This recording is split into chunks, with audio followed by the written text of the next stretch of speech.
குல்லுனி என்றால் அனைத்தும் அர்த்தம். ஃபீ வலைக்கின்னா தனது வட்ட வரைக்குள்ளே, எஸ்பகுனி என்றால் நீந்துகின்றன. ஒவ்வொரு கோள்களும் தனது வட்ட வரைக்குள்ளே நீந்துகின்றன. எல்லாம் இயங்கிக்கிட்டே இருக்குது. எல்லாமே பூமியும் உருண்டை வழங்கி போச்சாரு. பூமியும் உருண்டை, சூரியன் உருண்டை, சந்திரன் உருண்டை, செவ்வாய் உருண்டை, எல்லாமே சுற்றி சுழல்கின்றன என்ற செய்தியை குர்ஆன் சொல்லுகிறது. சூரியன் ஓடிக்கொண்டே இருக்கிறது இல்லையா, அதை கூட குர்ஆன் சொல்லு. வஷம்சு தஜ்ரி, சூரியன் ஓடிக்கொண்டே இருக்கிறது. ஒரு குறிப்பிட்ட காலம் வரை ஓடும், இறைவன் அழிக்கிற நேரம் வர்ற வரைக்கும் ஓடும் என்று திருமறை குர்ஆனில் தெளிவான வார்த்தைகளால் சொல்லப்பட்டிருக்கிறது. இப்ப நாம என்ன சிந்திக்கணும் கேட்டா, இதை இன்னைக்கு நீங்க சொல்லலாம், நான் சொல்லலாம். ஒரு 10ஆம் கிளாஸ் படிக்கிற பையன் கூட இதை இன்னைக்கு சொல்லிட முடியும். 14 நூற்றாண்டுக்கு முந்தி சொல்ல இயலுமா? நம்ம எப்படி பார்க்கணும் கேட்டா, 14 நூற்றாண்டுக்கு முந்தி அந்த மக்களுக்கு இருந்த அறிவை கொண்டு, முகமது நபிக்கு இருந்த அறிவை கொண்டு இந்த ஒரு பேருண்மையை சொல்ல இயலுமா? இயலாது. அப்ப கடவுள் பேசினால் எப்படி இருக்குமோ அப்படி இருக்கிறது குர்ஆன். 14 நூற்றாண்டுக்கு முந்தி வாழ்ந்த மனுஷன் பேசினால் எப்படி இருக்குமோ அப்படி குர்ஆன் இருக்கவில்லை. அதை பார்க்கிறோம். இந்த பிரபஞ்சம், இந்த உலகம் எப்படி தோன்றியது என்பதை இன்றைக்கு விஞ்ஞானிகள் எல்லாம் சொல்வதை நம்ம கேட்டிருக்கிறோம். என்ன கேட்கிறோம்? எல்லாமே ஒரே ஒரு இடத்துல ஒழுங்கா வானம் பூமி எல்லாம் ஒன்னா இருந்தது. ஒரு கட்டத்தில் திடீரென்று பிரம்மாண்டமான ஒரு பெருவெடிப்பு ஏற்பட்டது. பெருவெடிப்பு கொள்கைன்னு சொல்றாங்க இல்லையா, பெருசா ஒரு வெடிப்பு ஏற்பட்டது. வெடிப்பு ஏற்பட்ட உடனே தூள் தூளா செதறி போய்விட்டது. அந்த துகள்கள் எல்லாம் ஒன்னு சேர்ந்து ஒரு பக்கம் பூமியில் உண்டாகிடுச்சு, ஒரு பக்கம் சந்திரன் உண்டாகிடுச்சு, ஒரு பக்கம் செவ்வாயில் உண்டாகிடுச்சு. இப்படி பல துகள்கள் எல்லாம் ஒன்று சேர்ந்து இந்த கோள்கள் எல்லாம் உருவாகின என்ற தத்துவத்தை விஞ்ஞானிகள் கண்டுபிடித்து இன்னைக்கு சொல்கிறார்கள். திருமறை குர்ஆன் 14 நூற்றாண்டுக்கு முன்னாடி இந்த செய்தியை தெளிவான வார்த்தைகளை கொண்டு வியாக்கியானம் கொடுத்து சிலருக்கு விஞ்ஞான வழக்கத்தை சேர்க்குவாங்க, ஃபிட் பண்ணுவாங்க. அப்படி இல்லை, இது தெளிவான வார்த்தைகளை கொண்டு சொல்லுகிறது. இன்ன சமாவாத்தி வல்லார்வ காணத்தாரத்த கண், வானம் பூமி எல்லாமே ஒன்றாக இணைக்கப்பட்டு இருந்தன. ஃபதக்னாகுமா, அவற்றை நாம் தான் பிரித்து எடுத்தோம், பிளந்து எடுத்தோம். எல்லாம் ஒன்னா தான் இருந்துச்சு. ஒன்னா இருந்ததை தான் வெடிக்க செய்து அதை பல துகள்களாக ஆக்கி திரட்டினோம் என்று தெளிவான வார்த்தைகளை கொண்டு திருமறை குர்ஆன் பேசுகிறது. இதை இன்னைக்கு நாம் பேசலாம், நீங்கள் பேசலாம். உங்களில் ஒவ்வொருவரும் இந்த உண்மையை தெரிந்து வைத்திருக்கலாம். 14 நூற்றாண்டுக்கு முன்னாடி தெரியுமா முகமது நபி எதை இறைவேதம் என்று சொன்னாரோ அதை இறைவன் சொன்னால் எப்படி இருக்குமோ அப்படிப்பட்ட வார்த்தைகளை கொண்டு அவர் சொல்வதை பார்க்கிறோம். வயிற்றுல கரு வளர்கிறது, ஸ்கேன் இருக்கு, இன்னைக்கு என்ன பொசிஷன்ல இருக்குன்னு பார்த்துறோம். இப்ப உள்ள என்னவா இருக்குது, ஆனா பெண்ணா என்பதுல இருந்து, அதனுடைய சைஸ்ல இருந்து, அதனுடைய பல செய்திகளை, பல விஷயங்களை என்ன செய்ய முடியும், ஸ்கேன் போட்டு பார்த்து இன்னைக்கு சொல்ல முடியும். ஒரு 1000 வருஷத்துக்கு முந்தி முடியுமா? 1400 வருஷத்துக்கு முன்னாடி கருவுல என்ன நடக்குதுன்னு தெரியுமா? தெரியாது. ஆனால் திருமறை குர்ஆன் கரு வளர்ச்சியை பற்றி பேசுகிறது. எப்படி பேசுகிறது தெரியுமா? இந்த 20ஆம் நூற்றாண்டில் வாழுகிற ஒரு விஞ்ஞானி பேசுவதை விட சிறப்பாக பேசுகிறது. அதை விட தேர்வு செய்யப்பட்ட வார்த்தைகளை பயன்படுத்தி பேசுகிறது. எப்படி பேசுகிறது? ஒவ்வொரு ஸ்டேஜாக, முதல்ல விந்து துளியாக, கலப்பு விந்து துளி என்று இறைவன் ஆரம்பிக்கிறான். அந்த காலத்துல கல்யாணம் பண்றது, புள்ள பெறது எப்படின்னு கூட ஒருத்தருக்கு தெரியாது. எதை புள்ள பெறாங்க நினைச்சுக்கிறானே தவிர இந்த தாம்பத்தியத்தின் மூலமாகத்தான் குழந்தை பிறக்கிறது என்ற ஒரு செய்தி கூட தெரியாது. அப்படி தெரியப்பட்ட ஆரம்ப காலத்துடைய நாலேஜ் எப்படி இருந்துச்சுன்னு சொன்னா, ஆணுக்கு மட்டும்தான் குழந்தை உருவாகுற பங்கு இருக்குது, பொம்பளைக்கு எந்த ஒரு பங்கு இல்ல அப்படிங்கிற கருத்து தான் நபிகள் நாயகம் காலத்தில் இருந்தது. திருக்குர்ஆன் சொல்லுகிறது, மின் நுத்ஃபத்தின் அம்சாஜின், கலப்பு இந்திரியத்தில் இருந்து, கலப்பு விந்து துளியிலிருந்து மனிதனை உன்னை படைத்தோம் அல்லாஹ் சொல்றான். அப்ப ஆணுடைய உயிரணுவும் பெண்ணுடைய சினை முட்டையும் சேர்ந்து இணைந்தால்தான் ஒரு உயிர் ஜீவன் உண்டாக முடியும், ஒரு உயிர் உற்பத்தியாக முடியும் என்று திருமறை குர்ஆன் தெளிவான வார்த்தைகளை கொண்டு சொல்லுகிறது. இந்த விந்தாக இருந்த என்ன மாதிரி சரி,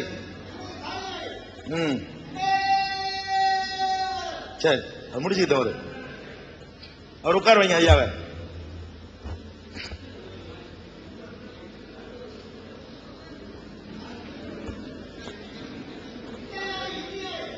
ரைட், சரி. அப்ப இது என்ன விளங்குது என்று சொன்னால், நபிகள் நாயகம் ஸல்லல்லாஹு அலைஹி வஸல்லம் அவர்கள் இறை தூதர் என்று தம்மை அறிமுகப்படுத்த நபிகள் நாயகம் அவர்கள் 1400 ஆண்டுகளுக்கு முன்னாடியே இந்த கருவுடைய வளர்ச்சியுடைய சம்பவங்களை எல்லாம் திருமறை குர்ஆன் வழியாக சொன்னார்கள். அப்ப அதுல என்ன நம்ம விளங்குறோம் என்று கேட்டால், அது அவருடைய சொந்த வார்த்தை இல்ல, அவருக்கு இருந்த அறிவை கொண்டு, அவர் காலத்தில் உள்ள அறிவை கொண்டு இதையெல்லாம் சொல்ல இயலாது, சொல்ல முடியாது என்பதை அறிந்து கொள்கிறோம். அதே மாதிரி சூரியனை பற்றி, சந்திரனை பற்றி, கோள்களை பற்றி, கருவளர்ச்சியை பற்றி, மழை எப்படி பெய்கிறது என்பதை பற்றி குர்ஆன் பேசுகிறது. இன்றைய விஞ்ஞானி பேசுவதை போல பேசுகிறது. இன்றைக்கு நிலத்தடியிலே நம்ம எல்லாம் நீரை எடுத்து பருகுகிறோம். அரசாங்கம் நிலத்தடி நீரை சேமிச்சு வைங்கன்னு சொல்லுது. அரசாங்கம் வீட்டுக்கு வீடு மழை நீர் சேகரிப்பு செய்து விட்டீர்களா என்று கடுமையான நடவடிக்கை எடுப்பதை எல்லாம் பார்க்கிறோம். ஆனால் இந்த நிலத்தடியில கிடைக்கிற நீர் கடல் நீரை தான் நம்ம யூஸ் பண்ணிக்கிட்டு இருக்கிறோம் அப்படிங்கிற அறிவு தான் ஒரு 300 வருஷத்துக்கு முன்னாடி வரைக்கும் இருந்தது.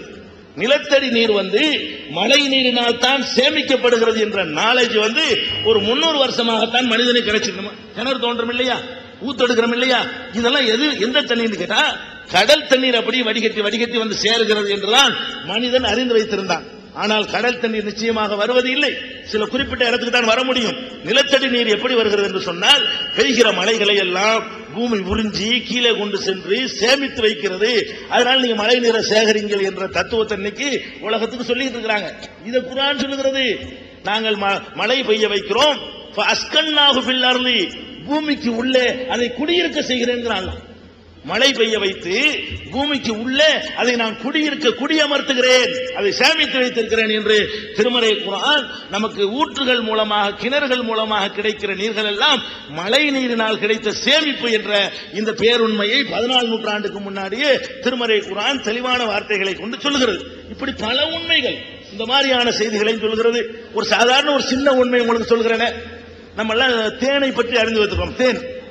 தேனீக்களால் சேமிக்கப்பட்டு தேன் என்று ஒரு மருத்துவ குணம் கொண்ட ஒரு பானம் இருக்கிறது. இந்த பானத்தில் நோய் நிவாரணம் இருக்கிறது. சித்த வைத்தியர்கள், நாட்டு வைத்தியர்கள் எல்லாம் இந்த தேனுடைய மகத்துவத்தை, யூனானி வைத்தியர்கள் எல்லாம் சிலாயித்து சொல்வார்கள். ஆங்கில மருத்துவம் கூட தேனுடைய மகத்துவத்தை ஒப்புக்கொள்கிறது.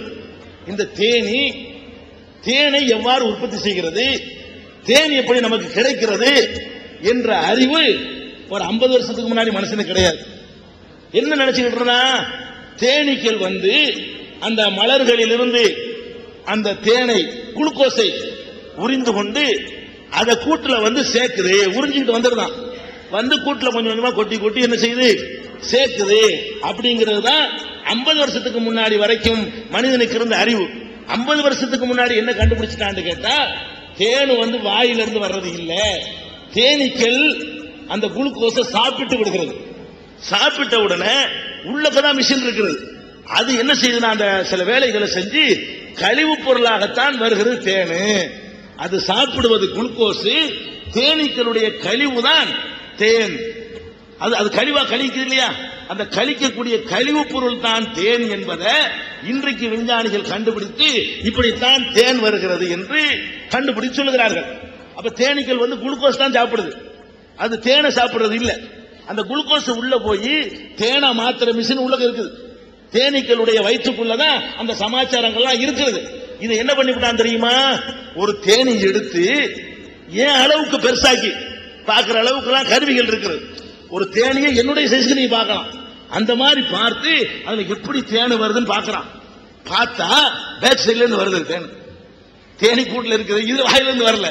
அது பாட்டு சாப்பிட்டு போயிடுது, உங்களுக்காக சேமிச்சுக்கிட்டு போகல, அது உணவாக சேர்த்துக் கொள்கிறது, வெளிப்படுத்துகிறது என்று இவ்வளவு தெளிவாக நிரூபிச்சு கண்டுபிடிச்சிருக்கிறான். திருமறை குர்ஆன் பாருங்க, ஆச்சரியப்படுறோம். இது அப்படியே தெளிவா சொல்லு. யஹ்ருஜு மின் புத்தூனிஹா, தேனி என்ற ஒரு குர்ஆன்ல ஒரு அத்தியாயம் இருக்கு, சாப்டர்.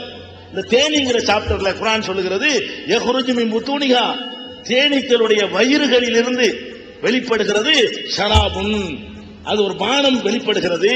முக்தலிஃபுன் அல்வானஹு, பல வண்ணங்களை கொண்டதாக அவை இருக்கிறது என்று திருமறை குர்ஆன் வயிற்றிலிருந்து தேன் வருதுங்கிறத 50 வருஷத்துக்கு முந்தி வாழ்ந்த உங்க தாத்தாவுக்கும் தெரியும், எங்க தாத்தாவுக்கும் தெரியாது. நபிகள் நாயகத்துக்கு எப்படி தெரியும்? அவர் இறை தூதராக இருந்தால் மட்டும்தான் இறைவனுக்கு தெரியும்ல. கடவுளுடைய செய்தியாக இருந்தால் கடவுள் படைச்சவன், அவனுக்கு எல்லாமே அவன் அந்த புரோகிராம் அமைச்சு வச்சிருக்கிறான். அப்ப இதையெல்லாம் கூட திருமறை குர்ஆன் சொல்லுகிறது. அப்ப நபிகள் நாயகத்தை இறை தூதர் என்று நம்புவதற்கு திருமறை குர்ஆனை நீங்கள் வாசித்து பார்த்தால் அது ஏதோ ஒரு 14 நூற்றாண்டுக்கு முந்தி எழுதின ஒரு ஆள் எழுதின மாதிரி இருக்காது. நம்ம நாட்டினுடைய ஒரு அரசியல் சாசன புத்தகம் இருக்கிறது, அது ஒரு ஆளா எழுதினாங்க இல்ல, பல அறிஞர்கள் அம்பேத்கர் தலைமையில பல அறிஞர்கள் கூடி சட்ட நிபுணர்கள் கூடி அதை அந்த சட்டத்தை உருவாக்கினார்கள். அவர்கள் உருவாக்கிய இந்த அரசியல் சட்டம் இந்த 50 வருஷத்துக்கு